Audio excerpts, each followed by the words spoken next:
No Man's Sky is now a 6-year-old game. Released in 2016, it had a very mixed reception, as it promised a lot but got criticised for lacklustre and repetitive gameplay. Since then though, a huge amount of work has been put into it, with countless free updates bringing improvements even very recently. In this video, we'll take a look at the game and what is its best ever state, to see who it's really for and whether it's worth playing. And this video has been sponsored by Hex Gaming, find out more later on. Now first and foremost, No Man's Sky is an exploration game, and a massive one at that. With over 18 quintillion procedurally generated planets, this game may as well have an infinite game world. Exploration is therefore a massive part of the experience, combined with survival, crafting and some combat.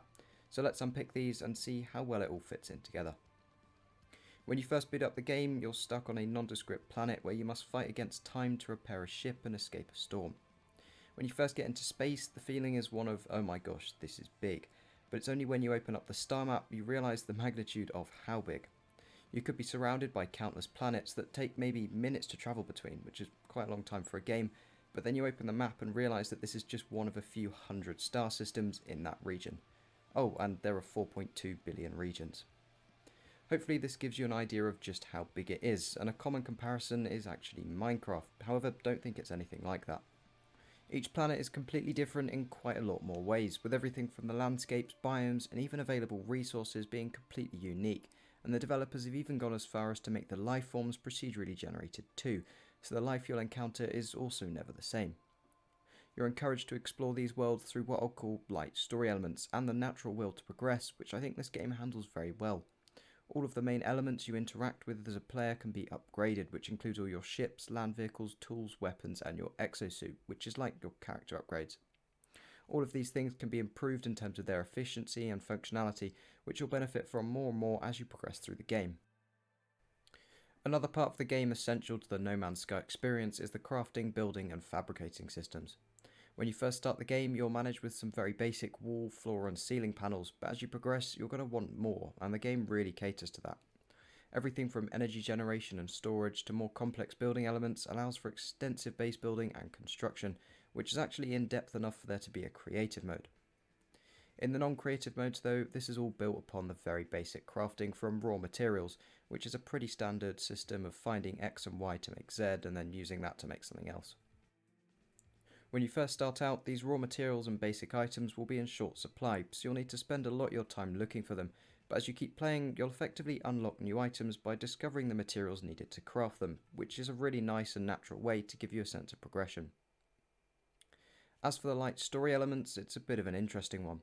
Now by absolutely no means is No Man's Sky a story game, and you need to consider that before deciding if it's for you. Instead, there is a selection of mission routes that you can take, such as the Artemis missions, where you'll investigate and try to locate a stranded traveller.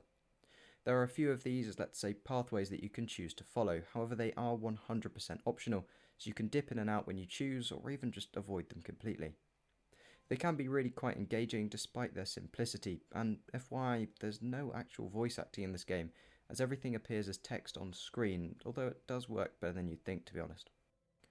No Man's Sky also has a go at combat. I say has a go because it's not a very developed system, and I'd say it's there more for a function than anything else. The day after I scripted that sentence though, a combat update just happened to launch, and I can say that it brings very significant improvement. For context, some planets have hostile Sentinel Force inhabitants, and this is where you'll find most of your ground combat. There are quite a few different enemy types now, and there's a bit of stealth thrown in there too, as you can evade them by going undetected. When in combat, you can definitely tell that it's not what the game was built for, but this in turn means that the impact on your experience is pretty minimal. The combat still adds to the survival aspect overall, especially when you're newer to the game with less capable equipment.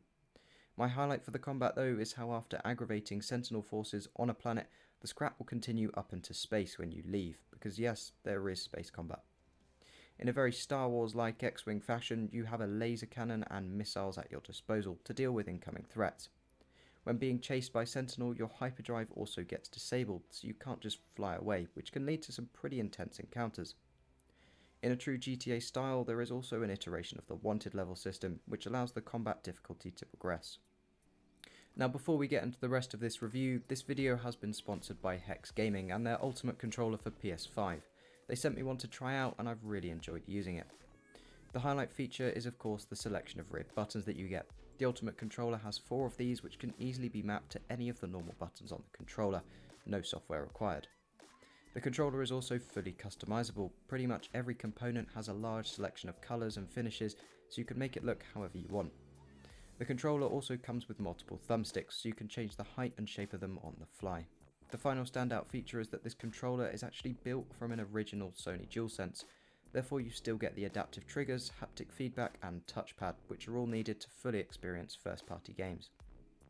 It can also still be used wirelessly, and I've found the battery life to be just as good as the standard controller, despite the extra buttons. So if you like the sound of this, please follow the link in the description to get 5% off your order using code AVERAGE. But back to No Man's Sky. Now before we take a look at who this game is actually for, the progression is definitely worth more of a mention, as it's handled very well.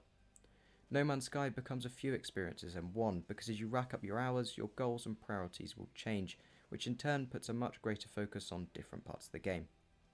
When you first begin, the survival element will be the most prominent, as you focus on collecting the materials needed for your life support as well as fuel for your ship.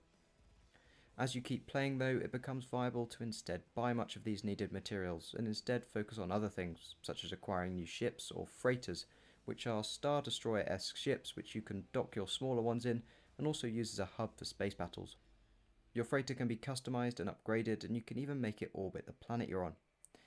Things like this help facilitate the progression in a way that means there's always something to work up to, despite there being no explicit aim of the game as such. So now, who is this game really for? Because I can say with confidence that it's not for everyone. As I mentioned, No Man's Sky has no consistent aim or goal to work towards, and due to the constant reliance on the raw materials, there is something to be said for repetitive gameplay loop. Every time you take off in your ship, for instance, you will, at least to start with, expend a quarter of your launch fuel. When it runs out, you'll have to find a handful of different materials and replenish it every time. On the flip side, organisation and preparation is rewarded thanks to this, and it can be quite satisfying to stock up before going to explore a new area. For players that prefer a constant goal at all times though, such as a more forced mission structure, No Man's Sky probably won't be for you. If you enjoy exploration though, No Man's Sky caters to that in the most extravagant manner. It is pretty damn good for multiplayer too, as you can easily group up with friends or spawn in the Anomaly, which acts as a really cool multiplayer hub that you can just access at any time. Updates are also still coming at a really impressive rate, especially since this game actually has a quite small dev team. The game is also already available as an optimized version for PS5 and Xbox Series X, so you can benefit from really fast loading times and of course some pretty amazing visuals. VR support is another one of No Man's Sky's party tricks, as it's actually playable on most PC VR systems as well as PSVR, the latter of which got a really nice overhaul with the next gen update. It's really good to see that the developers are sticking with it, and it does seem to be showing. In fact, recently the Steam reviews have been in the overall very positive category, which is a long way from where it came from at launch. Overall then, No Man's Sky is an impressive game that you can very easily get lost in, quite literally. By no means is it an action-packed RPG or shooter. In fact, at its core, it's not even much of a survival game. Its focus on exploration, combined with an unfathomably large map, its crafting, combat and building systems, becomes a great game that can't really be easily compared to anything else.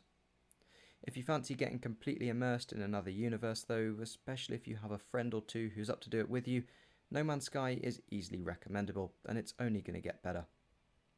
Anyway, that's all for this video. If you have enjoyed it or found it useful, then a like or even a sub would be absolutely amazing.